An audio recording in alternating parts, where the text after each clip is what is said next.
Welcome to HFY Beyond Terra, where humanity doesn't just survive, it becomes the galaxy's biggest surprise. Subscribe, and let's go beyond Terra. They had posted the warning in 3 languages.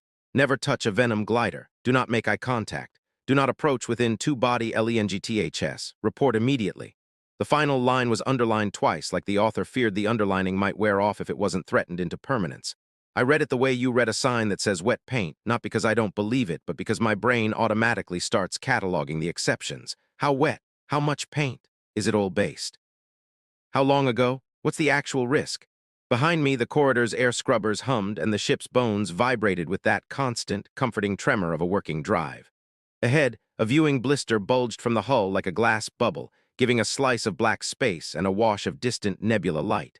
And on the inside of that blister, clinging like a leaf stuck to a window after a storm, was the reason for the sign. It looked like something a biologist would sketch during a fever dream. A thin, gliding body wrapped in a membrane that folded like wings when it moved, 4 delicate grasping limbs arranged around a central torso, and a long, expressive tail that curled and uncurled like a question mark. A Venom glider. It wasn't supposed to be here. We were in transit between stations, sealed, sterile, and audited for hitchhikers. But the galaxy is generous with surprises, and the universe doesn't respect your checklists. The glider's head turned slightly. The eyes, large, glossy, and too intelligent looking for comfort, found me. I froze because the sign had specifically mentioned eye contact, and I was not proud enough to pretend that 3 underlined warnings meant nothing. Then the glider shifted its weight and pressed its membrane closer to the glass as if it were curious. It wasn't charging. It wasn't flaring. It wasn't doing whatever the crew's training vids had called a threat display. It was watching, and then to my horror it lifted one grasping limb and tapped the glass. Tap, tap, tap, like a person knocking to be let in. I heard the soft scuttle behind me before I heard the voice. "Human Mason!" First Officer Rix's tone had the careful tightness of someone trying not to panic in front of a potential casualty. "Step away, now." Rix was tall, plated, and angular, an avian-reptilian mashup with a crest that rose and fell like a mood bar. Their translator collar rendered their clicks and trills into crisp standard, but it couldn't hide the strain. I raised both hands, palms out, and took a slow step back. I just found it. Rix's crest was fully raised, a flare of warning coloration. "You made eye contact." "It made eye contact with me," I said, because honesty has always been my coping strategy. "It tapped." Rix's gaze flicked to the glider. The glider tapped again, as if eager to demonstrate. Rix's crest shuddered. "Do not interpret its actions. Do not assign intent. Venom gliders are lethal," I supplied. "I can read the sign." Rix moved between me and the blister, careful to keep their body angled away. "We will seal this corridor. Quarantine procedures will—" The glider shifted, and for the first time it did something that looked like a display. Its membrane unfurled in a slow, languid ripple, catching the blister's light and turning it into an iridescent shimmer. Then it folded again like a curtain drawn. Rix made a sound that the translator politely chose not to render. "Is that bad?" I asked. "Yes." Rix's crest was trembling now. "It is engaging. It is marking you." "Marking me?" Rix took out a comm bead with claws that were suddenly not as steady as I'd ever seen them. "Captain, Venom glider in Corridor 9. Human Mason has made direct ocular contact. It is displaying." A beat of silence. Then the captain's voice, clipped and controlled, filled the corridor. "Seal Corridor 9. No one enters without hazard gear. Keep the human alive." "Comforting," I muttered. Rix's eyes narrowed. "This is not humor." "Sorry, when I'm nervous, I tap." The glider tapped again, and then, as if it had decided it was being ignored, it pushed off the glass and drifted. No, glided through the air in a slow arc, membrane spreading like a living parachute. It landed on the corridor's ceiling with a soft thip and clung there easily, upside down, as if gravity was a suggestion. Rix went very still. The glider craned its head to look down at me. Its tail curled, and then it dropped. Not onto me, not a strike, not a pounce. It dropped to the floor a meter away, landing with the delicate precision of something that had practiced falling its entire life. It took 3 small steps forward. Rix's crest spiked. "Do not move." "I'm not moving," I whispered. The glider stopped at the edge of the painted floor line that marked a maintenance hatch. It lowered its head, sniffed, if that's what the little fluttering nostril slits were, and then looked back up. At me. It raised one limb again and made a small, beckoning motion. Rix's comm bead crackled.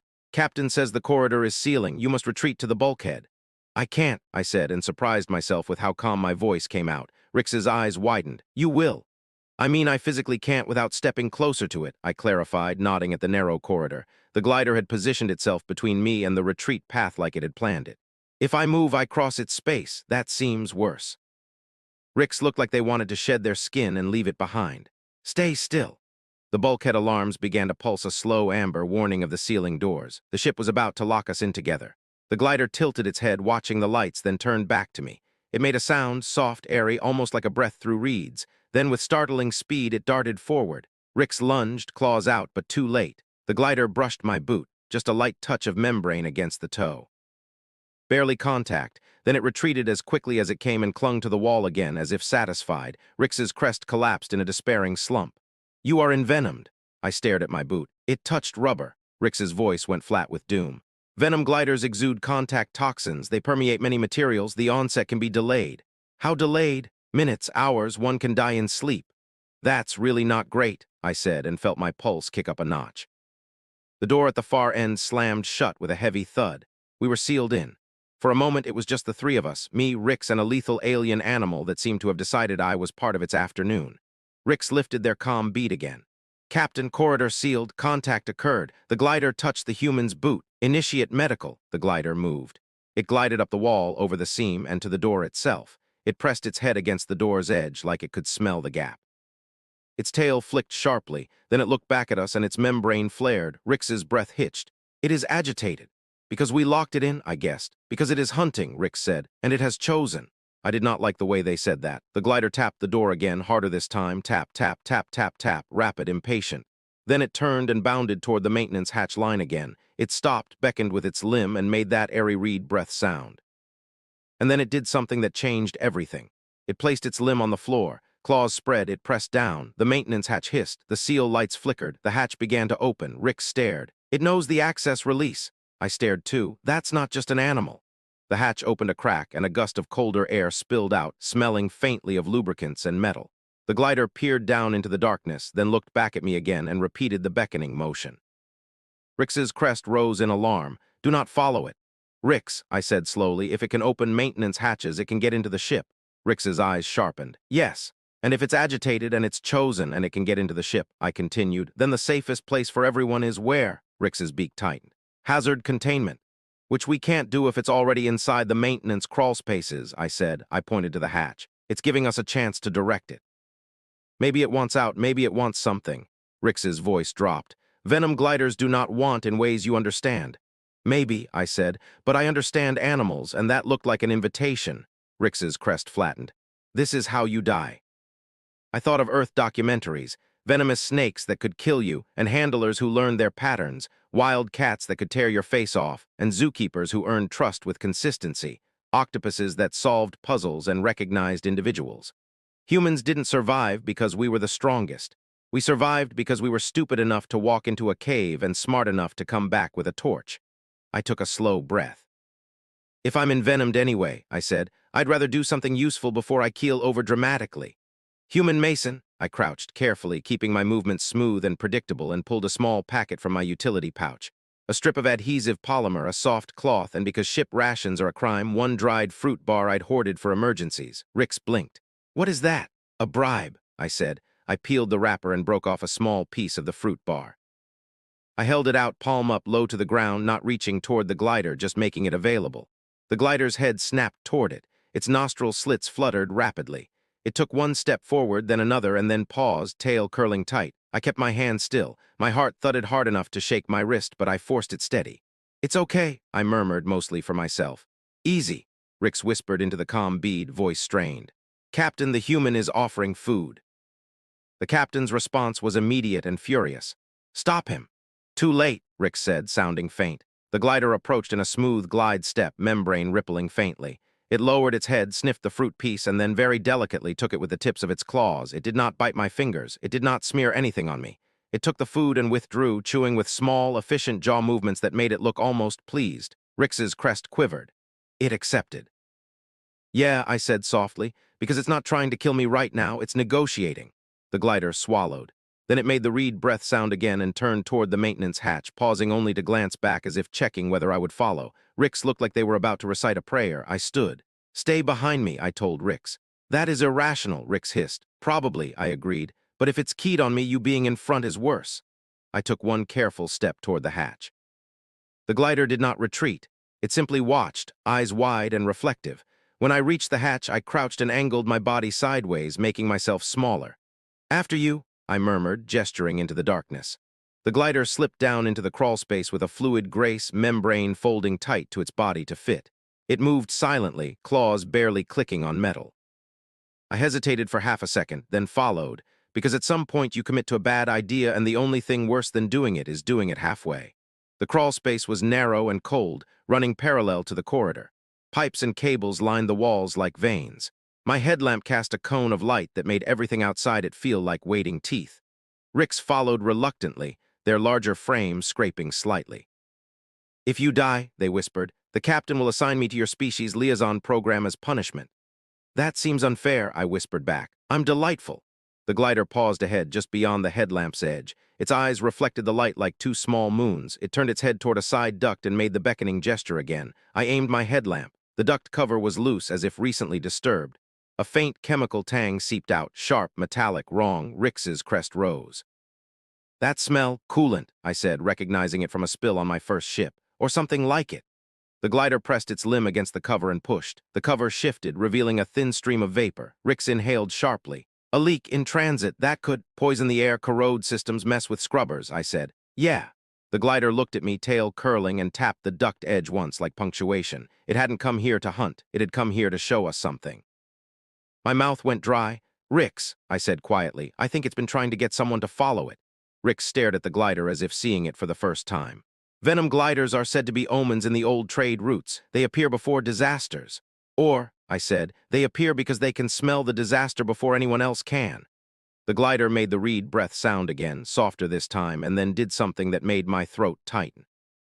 It reached out and touched my boot again, brief, light, then withdrew, not marking, reassuring. I took a slow breath. "Okay," I whispered. "Okay, good catch." Rix's comm bead crackled. "Captain, we have located a chemical leak in the maintenance duct. The glider led us." A pause, then, "Repeat." Rix repeated, voice careful, as if afraid the truth might shatter if spoken too loudly. The captain's silence stretched, and in that silence I heard the ship's hum, the hiss of vapor, and the faint, steady breathing of an alien creature everyone feared. Finally, the captain spoke, voice strained. "Contain the leak. Medical team en route to Corridor 9 access point. Hazard gear mandatory. And keep the glider in sight." Rix's crest lowered slightly, relief mixing with disbelief. "Acknowledged." I pulled the adhesive polymer strip from my pouch and pressed it over the duct seam just to slow the leak. It wouldn't hold forever, but it would buy time. "Rix, can you patch from your end? I need you to." Rix moved, competent, snapping back into place. They extended a tool from their belt and began sealing the seam with quick, practiced motions. The glider watched, head tilted, as if supervising. When the hissing slowed, I exhaled. "There," I said. "That'll keep us from dying horribly for the next hour." Rix's eyes flicked to me. "And your venom exposure." I looked down at my boot like it might suddenly sprout a skull and crossbones. Still not thrilled about that part. The glider crept closer, slow and deliberate. It lowered its head and sniffed the polymer strip, then sniffed my boot. Then it did something that no training vid had prepared me for. It extended its tongue, thin, almost translucent, and licked the edge of my boot. Rix recoiled so hard they hit a pipe. "It is delivering." "Or tasting," I said, voice tight. I didn't move, I didn't even breathe. The glider withdrew its tongue, then licked its own limb. It made a soft sound, almost a churr. Then it very carefully placed its limb on my boot and pressed. A faint sheen appeared, like a clear oil, spreading across the rubber. Rix stared. "It is coating you." "Yeah," I said hoarsely. "I think so." The glider stepped back and looked at me, eyes bright. And then, as if to make its point unmistakable, it pressed its limb to the metal floor and dragged it slightly. A thin line of sheen marked the surface. Where the sheen touched the faint coolant residue, it fizzed briefly, gently, and then neutralized, the smell fading. My brain caught up in a rush. "Rix," I said, "its venom might be—" "A neutralizer," Rix whispered. "Or a chemical defense that breaks down certain compounds," I finished. "Which means it didn't envenom me, it protected me." Rix's translator collar rendered a long string of clicks into a single word. "Impossible." "Possibly," I agreed, "but it just did chemistry on my boot." The glider tapped my boot once more, then glided back toward the crawlspace corridor, pausing to glance over its shoulder. It wanted us to follow again. Rix swallowed. "Human Mason, what are you?" "An overconfident primate with a snack," I said, then more seriously. "Let's see what else it's trying to tell us." We followed the glider deeper into the ship's veins, through narrow passages that smelled of metal and old air. It led us to a junction where a vent filter had been partially dislodged, another place the coolant vapor had begun to creep. then to a cable run where insulation had started to soften from chemical exposure. Each time it showed us the problem, waited for acknowledgement, and only moved on once we acted. It wasn't an omen, it was a specialist. A living sensor and a maintenance guide that had stumbled onto our ship and decided, somehow, that keeping us alive was beneficial. By the time we circled back toward Corridor 9, hazard teams were assembling on the other side of the sealed door. Through the comm bead, I heard the captain's voice, tighter now with something that wasn't fear. It sounded like calculation. "Human Mason," the captain said, "you will remain in place. Do not attempt further contact." I looked at the glider, now perched calmly on a pipe, tail draped like a ribbon. It watched me with patient expectation. "I can't promise that," I said. Rix made a strangled sound. "You cannot say that to the captain." "I can," I said. "Watch me." Then I did the thing that would either get me written up or written about. I took the cloth from my pouch, folded it, and laid it on the crawlspace floor like a small mat. I broke off another piece of fruit bar and placed it on the cloth. I backed away a half step and waited. The glider descended, slow and graceful, and approached the offering. It sniffed, then took the fruit piece and ate. When it finished, it settled onto the cloth, folding its membrane around itself, like it was nesting. Rix stared. "It is staying." "Yeah," I said quietly. "It's choosing us back." The door to Corridor 9 hissed as the hazard seal cycled. A panel slid open, and a medic's helmeted head appeared, visor reflecting my headlamp. "Human Mason," the medic said through external speakers, "we need you out now." I pointed down at my boot. "Before you yank me, you should know I may not be envenomed. The secretion appears to neutralize the coolant leak. It applied a coating." The medic froze. "Say that again." Rick's, voice steadier now, backed me up. "Confirmed. The glider led us to multiple leak points and applied secretion with observable neutralization reaction." Silence, then the captain's voice, quieter and more dangerous. "You are telling me the creature we have been trained to avoid saved our ship?" "Yes," I said, "and I think it was trying to do so before we locked it in. The tapping wasn't aggression, it was communication." The captain exhaled slowly. "Human Mason stepped back from it." I looked at the glider. It watched me calm, no flare, no agitation. It trusted me not to make sudden moves. I made the smallest possible gesture with 2 fingers, a human approximation of the glider's beckon, but reversed. A signal I hoped it might interpret as stay. The glider blinked slowly, and its tail curled once, then it settled deeper onto the cloth. I stepped back toward the access panel. The hazard team pulled me out with careful hands, scanning my boot, my suit, my skin. Their instruments chirped uncertainty. The medic's voice came through tight. "No toxin markers consistent with known Venom glider profiles." "Because maybe the profile is wrong," I said, rubbing my wrist where my pulse still raced. Rix emerged next, looking shaken but intact. Behind them, through the panel, I saw the glider's eyes watching, reflecting the corridor lights. The captain appeared at the far end, flanked by security. Their posture was rigid, their eyes fixed on the crawlspace access like it might spit death at any moment. "Containment," the captain ordered. I held up a hand. "Captain, if you treat it like a threat, it will become one." The captain's gaze snapped to me. "You are in no position." "It led us to a leak that could have killed the ship," I said, keeping my voice even. "It showed intent, it demonstrated restraint, it applied something to me that appears protective. This is not mindless predation." Security shifted, uneasy. The captain's jaw tightened. "Then what do you propose, Human Mason?" I thought of the cloth in the crawlspace, the food, the calm nesting posture, the way it had waited for acknowledgement before moving on. "It wants a relationship," I said. "Not friendship like humans mean it, not obedience like you mean it, something transactional, mutual benefit." Rix's crest rose slightly as if bracing for the captain's reaction. The captain stared at the access panel for a long moment, then reluctantly, "And you believe you can manage that?" "I believe I can learn," I said, "and I believe it already started teaching." Another long silence. Finally, the captain made a sharp gesture. "No lethal measures unless it breaches into crew spaces." "Human Mason, you are—" Their voice tightened as if the words tasted bad. "Assigned as liaison for this organism under strict protocol. Rix will supervise, medical will monitor." Rix's crest dropped in pure misery. "As punishment." "Not punishment," the captain snapped. Then softer to my surprise, "As necessity." I nodded once. "Understood." As the hazard teams dispersed to finalize repairs, I approached the access panel again, just close enough for the glider to see me, not close enough to invade its space. I placed another small piece of fruit bar on the floor at the edge of the panel. A minute passed. Then a delicate limb reached out from the darkness, took the offering, and withdrew. Tap. A single tap from inside the crawl space, soft against metal. Not a warning, not a threat. Acknowledgement. Rick stood beside me, arms folded, translator collar humming faintly. "Human Mason," they said slowly. "If you die because of this, I will be obligated to speak at your memorial." "I'll try to avoid that," I said. Rix's crest twitched. You treat a lethal creature as if it were a companion. I watched the darkness where the glider hid, imagined it perched on the cloth like a living knot of wings. No, I said. I treat it like a being with needs and boundaries, same as us. Rix was quiet for a moment. Then, reluctantly, it saved us. Yeah, I said, and now we need to decide what kind of people we are in response. From inside the crawlspace, the glider made its reed breath sound again, soft and almost content. And for the first time since I'd stepped into Corridor 9, I felt something other than fear. I felt the unmistakable, stubborn human certainty that the universe was full of monsters only until you learned what they were actually saying.